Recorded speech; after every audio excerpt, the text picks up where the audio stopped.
Honourable Speaker, sir, on behalf of my party, the All India Trinamool Congress, I rise to speak on the additional demand for grants 22-23. I begin by quoting the author Jonathan Swift. As the vilest writer has his readers, so the greatest liar has his believers. And it often happens that if a lie be believed for only 1 hour, it has done its work. Falsehood flies and truth comes limping after it. This government has us believe every February that this country's economy is going great guns. We are the fastest growing, most efficient global player. Everyone is getting employment. We're getting gas cylinders. We're getting electricity. We're getting pakka houses. This falsehood flies for about 8 to 10 months, and then the truth comes limping after it. And now we are in December, and the government says it needs another 3.26 lakh crores of additional funds over and above the budget estimate. The government and the ruling party coined the term pappu. You use it to denigrate, to signify extreme incompetence. Let me use the next few minutes to point out what the data, the statistics tell us as to who the actual pappu really is. NSO numbers were out yesterday. Industrial output has shrunk by 4% in October to a 26-month low. The manufacturing sector contracted 5.6%. Manufacturing is still the biggest generator of jobs. 17 of the industry sectors that make up the index of industrial production have recorded negative growth rates. Forex reserves have fallen by $72 billion in under a year. The Honourable Finance Minister yesterday during question hour mentioned how apparently 50% of FII inflows into emerging markets are coming into India. Wonderful. But her colleague, the Minister of State for External Affairs, just last Friday, in response to a question in this very House, stated that almost 2 lakh people, 1,83,741 people, renounced their Indian citizenship in the first 10 months of 2022. This exodus in 2022 takes the total number of Indians renouncing Indian citizenship under this government in the past 9 years since 2014 to over 12.5 lakh people. This year has already seen more people giving up Indian citizenship than any single given year. High net worth individuals are willing to pay up to $1 million to get citizenship of Portugal, of St. Kitts, of Greece. Is this the sign of a healthy economic environment? Of a healthy tax environment? Who's the pappu now? There is an atmosphere of terror in this country with the sword of the Enforcement Directorate hanging over businessmen and high net worth individuals. The ruling party buys lawmakers for hundreds of crores, and yet members of the opposition represent 95% of lawmakers under investigation by the Enforcement Directorate. But forget politicians. They're tough. They can fend for themselves.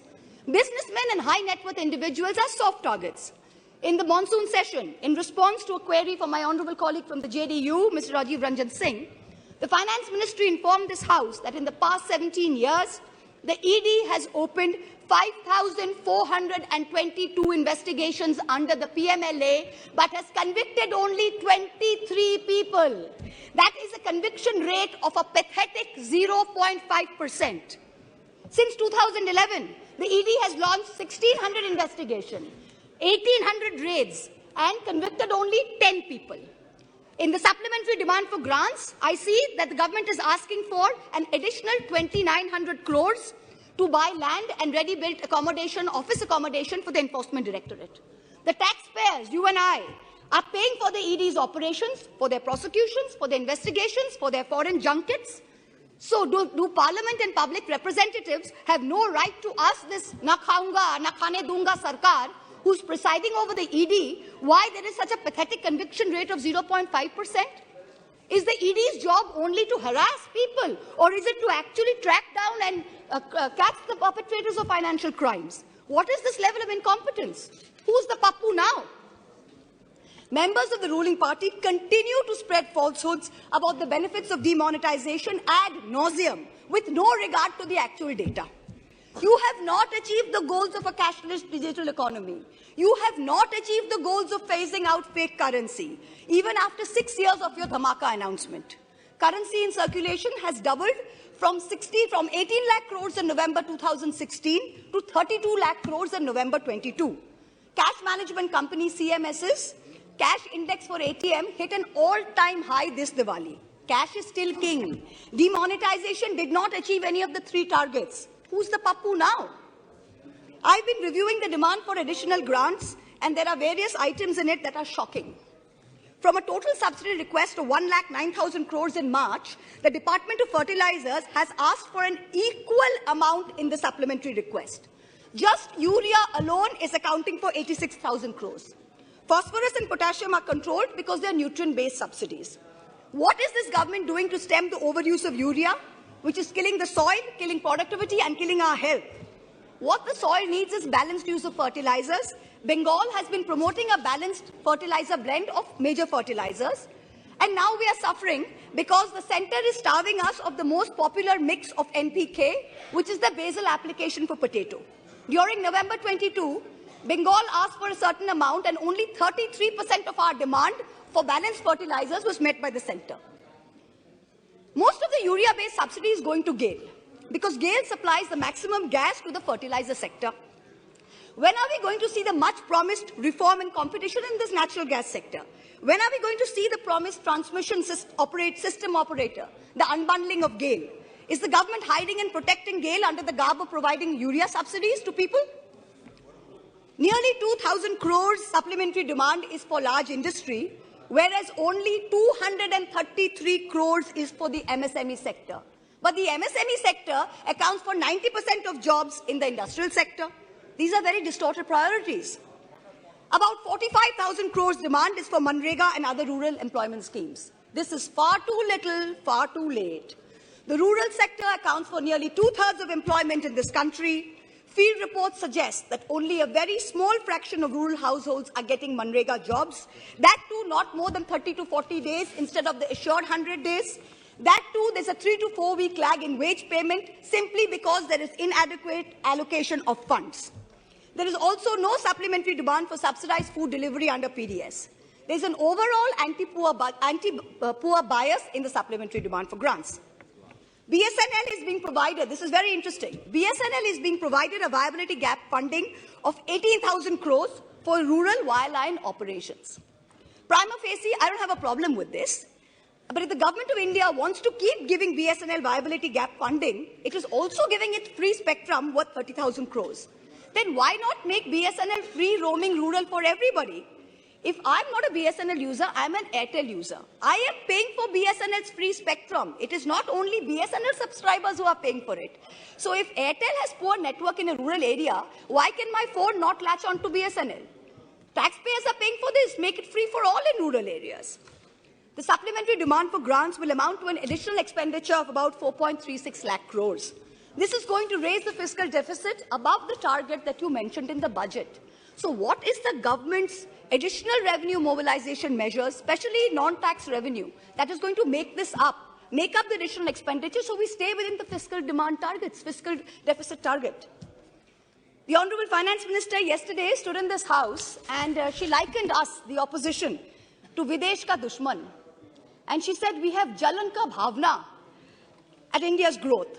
I stand here today to tell the Honorable Minister, wherever she may be, to tell this government, to tell this ruling party, that all of us here have given up our lives, our youth, our jivon, our jobon, as it were, to dedicate ourselves to the service of this great land, to the service of its people. We represent the farthest corners of this country, from Karimpur to Kutch, from Katgodam to Kasargod.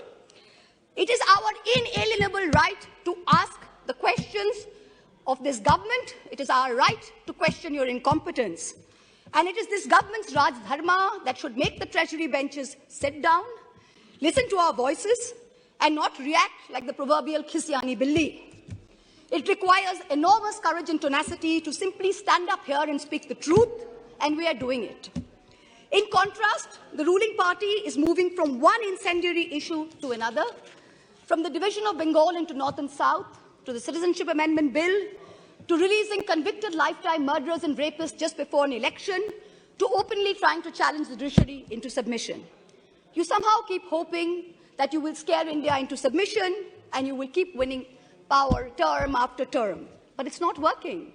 You just went to election in 3 states. With all your might, with all your resources, you won and only won. The president of the ruling party could not hold on to his own home state. Who's the pappu now? A certain honorable MP from the treasury benches, who's given to trespassing in high security zones, who goads us all with equal measure of falsehood and fake bravado, yesterday took cheap pot shots at my state, the state of Bengal, with false claims of diversion of Manrega funds. To him I say this, sir, don't push your luck. I went to Mount Holyoke College. I worship Ma Kali, and I've been elected twice from a border constituency. In your lingo, I say to you, and this is not unparliamentary, don't take panga. A certain Jari Booty Baba says publicly he likes women in saris, shalwars, and also nothing at all. In the presence of the wife of a deputy chief minister of the ruling party, hand on heart, ask yourselves, had any opposition leader said anything remotely similar, you would have been baying for their blood. The ruling party does not denounce it. There is no outrage. A convicted murderer and rapist is publicly giving sermons while out on parole, and leaders of the ruling party are listening to it.